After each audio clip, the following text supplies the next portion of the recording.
Good morning, everyone. Welcome to Valley Brook Community Church. My name is Brian Rooney. I'm here on staff, and it is my honor and pleasure to be able to speak with you today. Is it hot in here, or is it just me?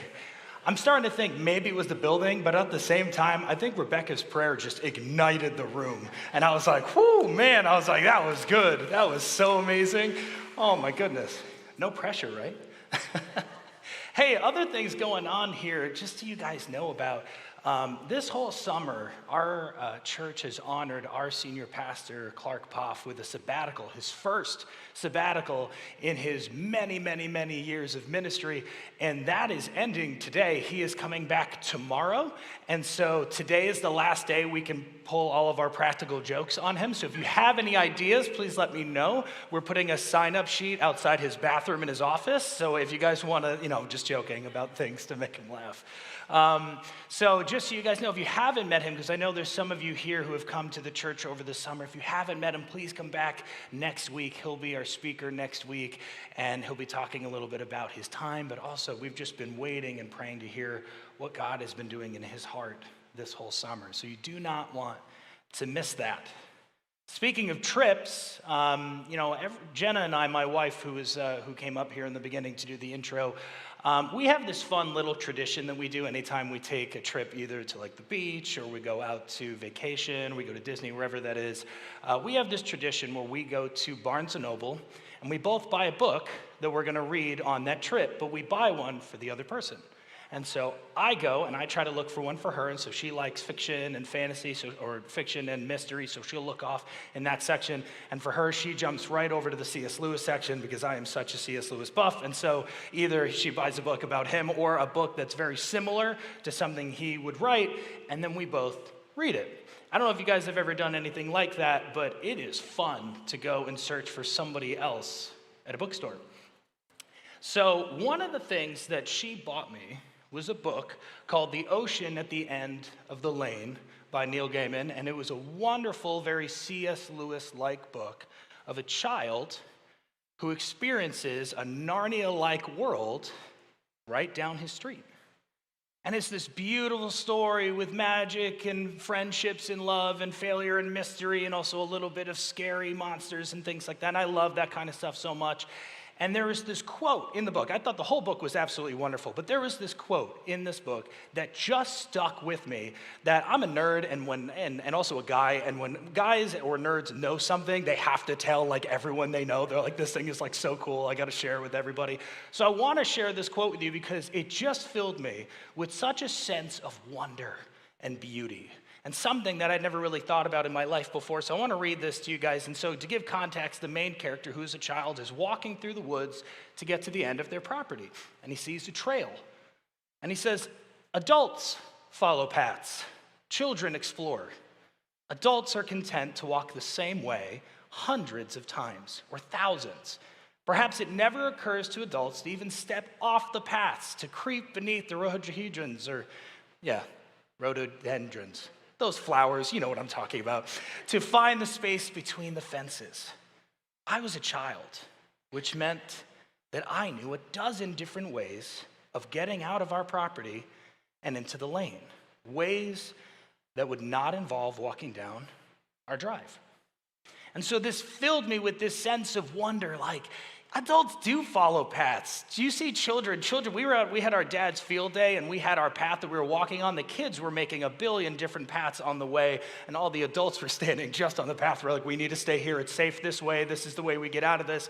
And I don't know about you guys, my generation, we're the GPS generation.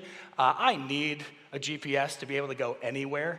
I need to be able to have my path set up for me and knowing where to go. I do it even in my local community, and it's hilarious because it's like, do you not know where you're going? I'm like, well, if there's traffic, I want to know that there's a path, and I got to know the timing and stuff like that. So I just use it for everywhere I go because I'd be lost without my path. I would be absolutely lost with it. So I'm starting now to figure that out. I'm like, man, is this just what being an adult is? I just turned 30. I hope it doesn't get any worse than that. And so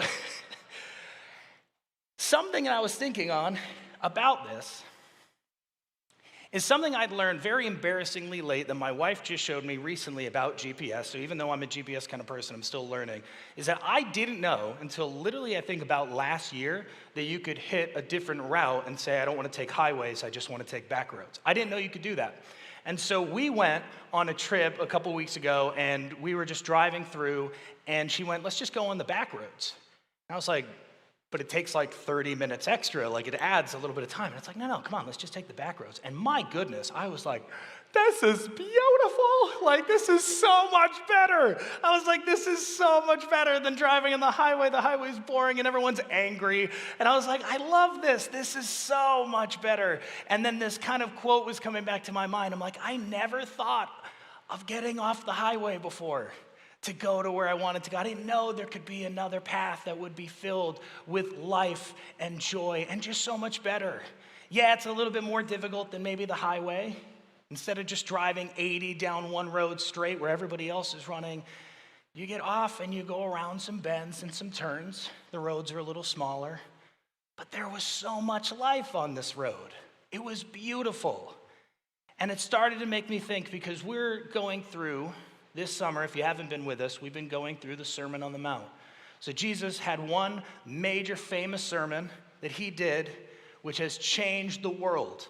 And so we decided for our summer to focus on just that sermon, to walk through his entire sermon and make sure we get everything out of it that we can. And so in this, we've been going through all of these things. And Jesus' whole point for this was to teach us about how to live in right relationship with God and with others. To love the Lord your God and to love your neighbor as yourself. The whole point of the Sermon on the Mount. Loving in right relationship with God and living in right relationship with him and living in right relationship with others. Because Jesus was on a mission to fulfill the law and the prophets, meaning the Old Testament and all the wisdom literature that comes afterwards. That he was there to fulfill its impact, to bring the law and the prophets and the entire Old Testament scriptures to its fullest impact in the world by bringing it to its fullest impact in our hearts. Because Jesus' people had a mission to go be the lights to the world, to show the world what it looks like when people live hand in hand with God, learning from his wisdom and living in a personal relationship with him, and then treating others that same way.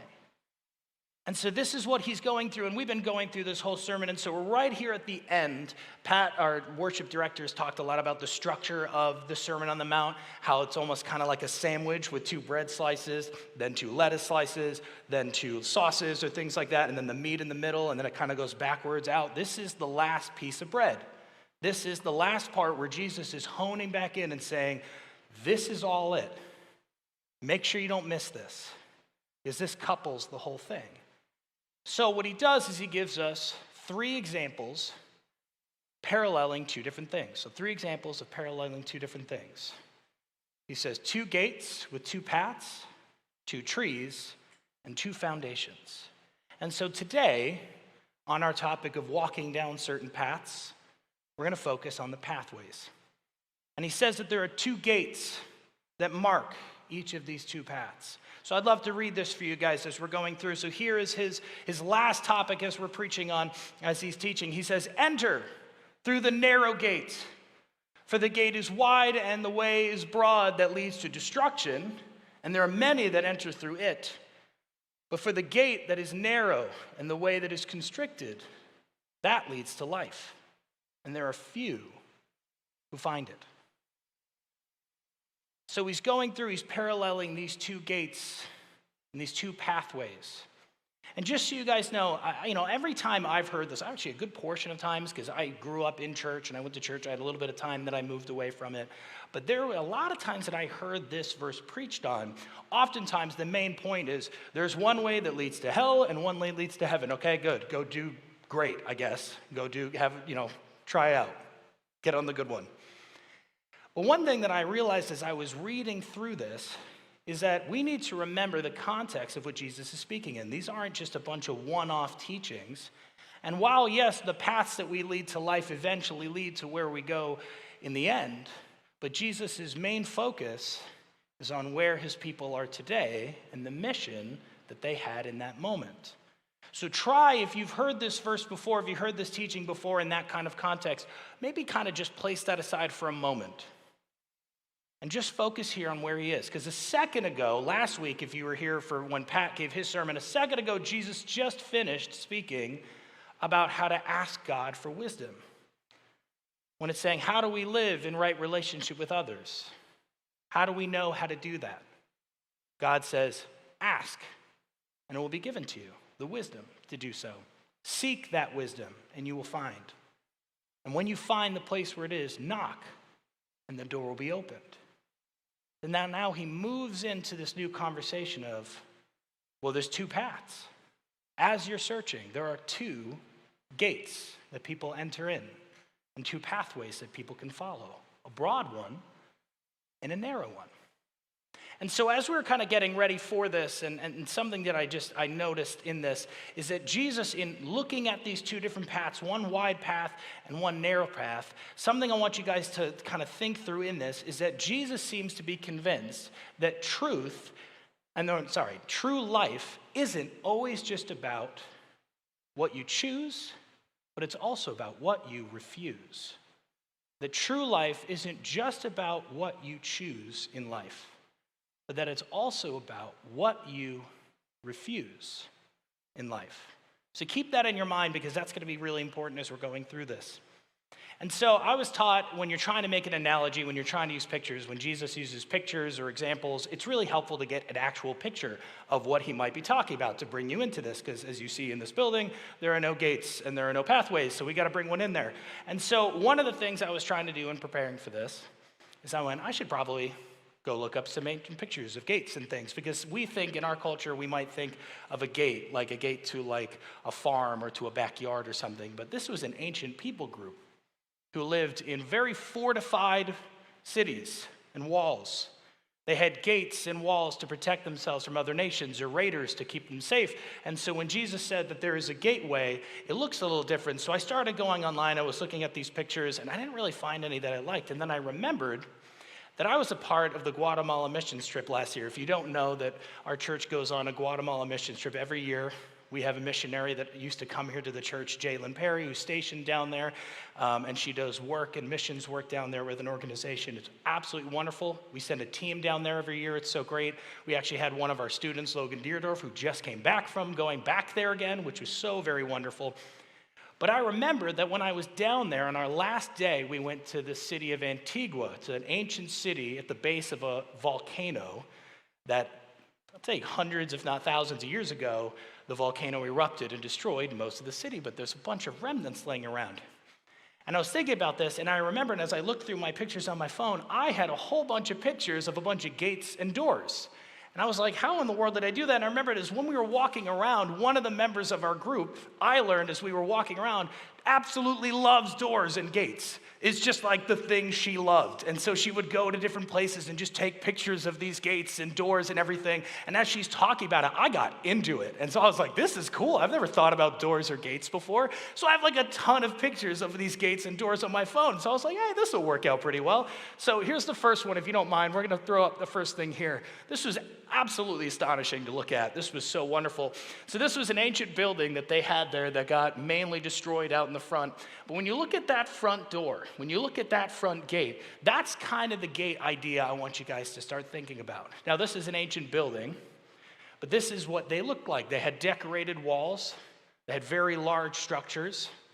And this gate would lead to a great place. Why don't we go to the next one? This is a more modern kind of example, but this is at the heart of the town. This is a more modern version, but this is the center of where we did most of our shopping, where we walked around, we saw all these different things. And as you can see, if you can look through, that leads all the way down to the base of the volcano, and all the awesome stuff is right down that main road. And so our whole group walked down that road, and we went to all the shops, we checked out all the food places, we saw the coolest Starbucks and McDonald's that I've ever seen in my life.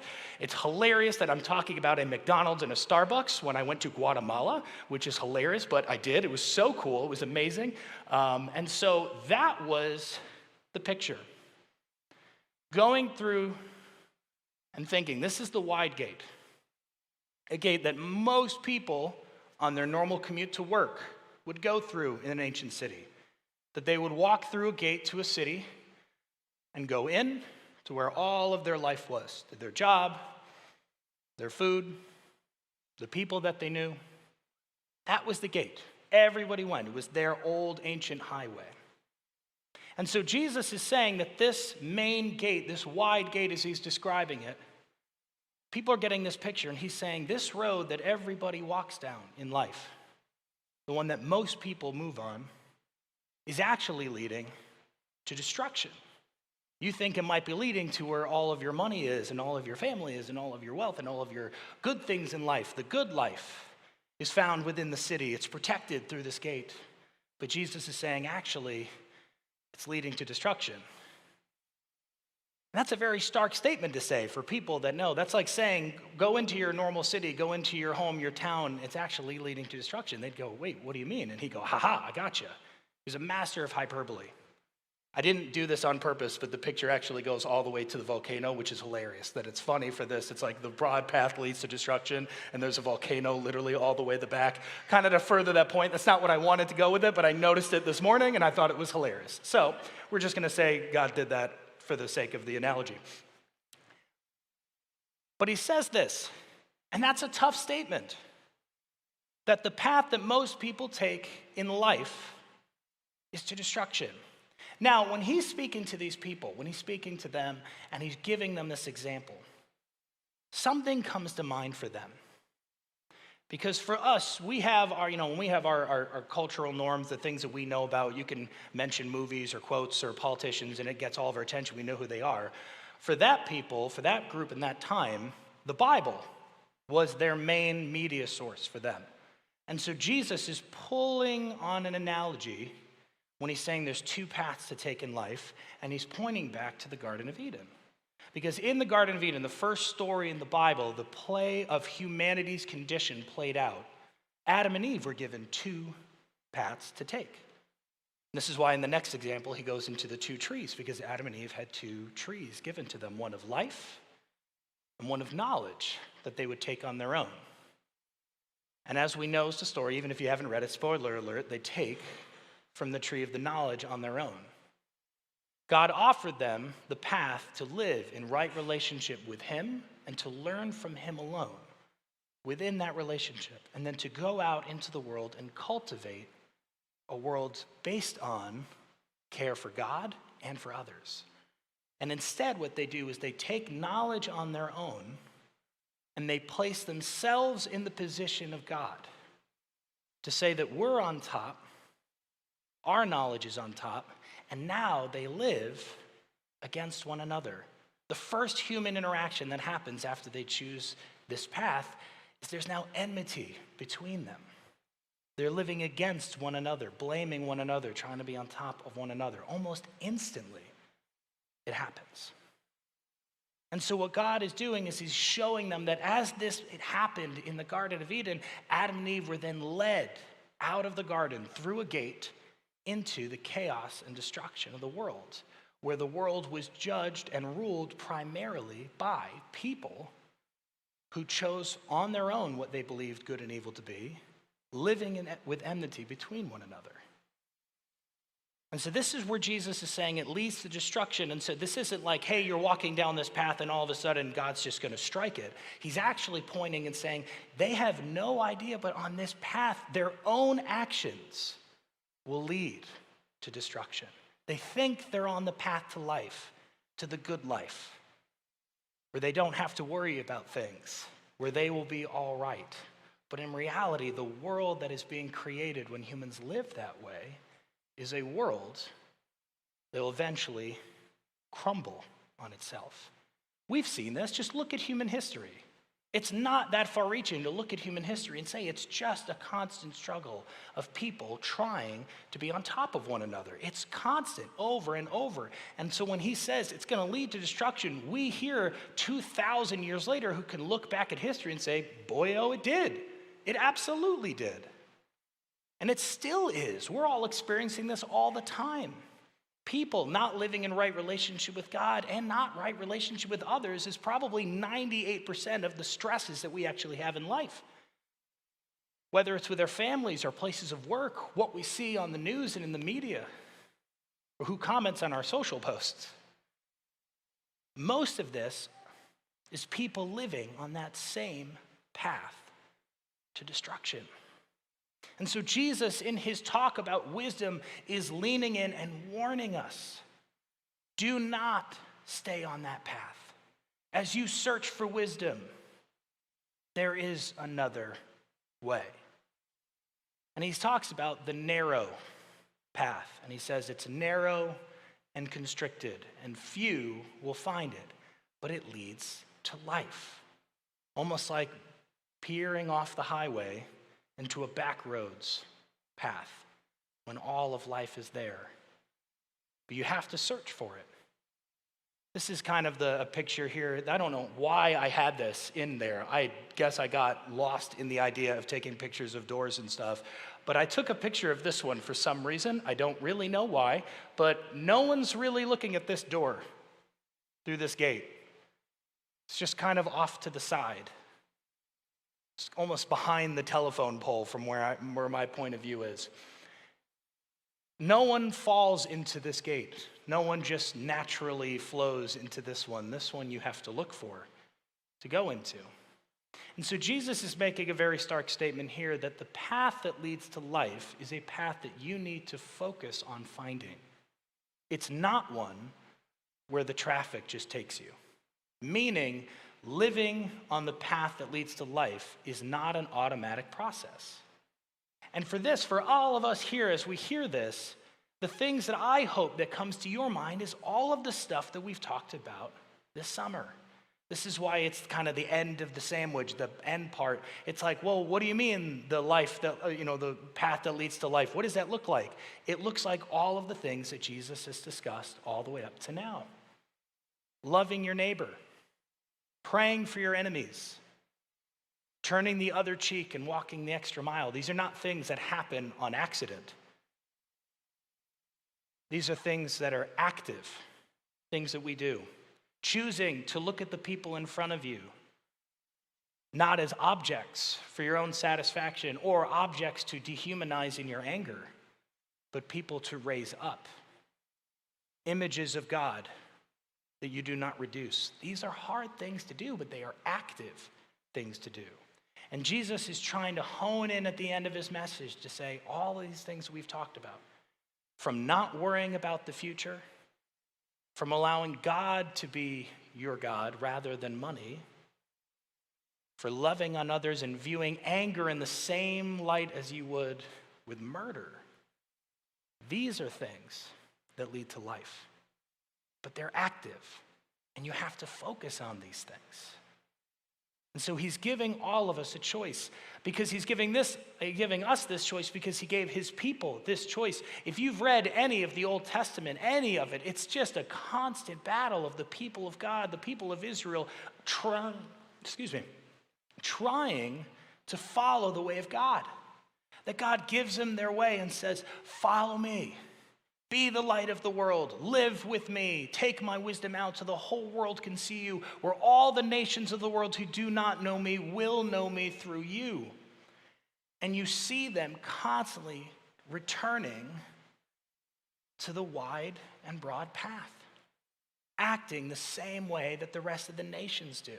And where their destruction comes is because they end up treating the nations as objects. They view them as lesser than themselves. They desire to conquer them, take their land, take their people. And then they actually have enmity between them to the point where the nations do not benefit at all from Israel because Israel looks just like the rest of the nations. And so the world does not benefit anymore, and they all just start fighting, and they start battling, and awful worship and idol sacrifices come into the people of God. It's awful what happens. And so as you read the story, as he's teaching them, there's a path that leads to life and one that leads to destruction. They lived it for hundreds and hundreds of years. And so Jesus is calling them back in. And for all of us here at Valley Brook as well, Jesus is calling all of us back in to practice the way of God. We talk about practicing the way a lot. It's a teaching series that we've discussed, but the name of it comes from ancient connection with Israel and early church. They actually called themselves practicers of the way before they called themselves Christians, because they were so convinced that there was a way that led to life. But it is not one that you run on by accident. It is not one that the world will push you to take. And so our challenge for you is to remind you, consider that true life does not only exist in what you choose, but also what you refuse. That there is a path of the automatic way that we live in the world, the things that our heart usually wants, or what the world tells us to value. But there's another way, a way that leads to life. And this is one that we need to focus on. Something about focusing, just so you guys know, I don't know if you've ever kind of looked into the study of focus when you're, I do it when I was in psychology. James Clear wrote a little bit on this. He said that focusing, I have to find it. I haven't been even following any of my notes, which is great. Focusing is the art of knowing what to ignore. That focusing is the art of knowing what to ignore. Another one, Steve Jobs talked about this. People think that focusing means saying yes to the thing you have to focus on, but that's not what it means at all. It actually means saying no to the 100 other good ideas that there are. You have to pick carefully. I'm actually proud of the things that we haven't done as much as the things that I have done. Innovation says saying no to 1,000 other things. When Jesus points out these two paths, how do we turn and ignore the highway to know that there is another path to take? It's not just in focusing on the one, but we have to remember what the ways of Jesus are and ignore the ways that we've been taught or the ones that we've been learned up to this point. Not to hate your enemies, but to love them. You have to ruthlessly ignore that drive to hate your enemies, to want to feel better than them. You have to ignore when you look at a person and you feel a certain way about them and you start to turn them into an object for your own satisfaction. You have to ignore that, and you have to remember that that's not who they are. They're a full human being. And you can take this with all the different examples of Jesus. The point that I'm trying to drive home here is, and this is something I want to drive this home a little bit for you guys, is when you're doing your jobs, there are 1,000 different ways to do a job, but there's really only a few right ways to do it. Could you imagine if you asked a plumber and electrician to come over to your house and they were like, there's really only one way to do this right, but it's just not easy. I'd rather just do it this other way. And you're like, excuse me? Like, bro, like, this is my house. Like, can you do this correctly, please? And you can see this on the other end of it. If you bring in someone who's like really good at their craft into a home and they start to see wires and plugs just taped up onto the walls in places, and you're like, what did the last person in this place do? They just ignored everything you should be doing because they wanted to go down the easy route. There's a better way to do it. It's by ignoring all of the just side ways you can do things and focusing on the one way that actually leads to life and not to a building that falls down from your poor wiring. When we choose to follow the way of Jesus, it leads to life, abundant life. Can you imagine a world where we live in right relationship with God, where we place God as our only source of worship, and then we live in right relationship with others? Where do you think that leads? If you went down that path long enough, what would your own life look like? What do you think your relationships would look like? It would be very different than the way that the world usually takes us. Search for the narrow path. God says that anyone can search for it, and the door is open. It's not that he has a few in mind that are going to get to it. He's just being honest and saying, I haven't seen that many people search for it. To bring back to what I was saying before, I want to invite the worship team to come up. If you're on a path, and you've been on this path for a long time, look for the narrow path. Consider stepping out of the way that you've learned to do life and find the life on God's path that he has set for us. For I promise you, while it may be hard, while there may be a couple hard turns and bank turns that you have to make, where it will lead you is beautiful. So I want to invite any of you here, if you have not made that decision to follow Jesus, to practice the way of Jesus, I want to invite you to follow him with us. We are trying to strive to be like him, to do the way Jesus does, to think the way that he does, because we've seen his life and the path that he lives on lead to life. And we want to follow that. If you have not made that decision, come and join us. Be a part of what God is doing. When you do, the world starts to look more like heaven. And we want to be part of that growth. Would you pray with me? Dear Heavenly Father, we thank you for your wisdom.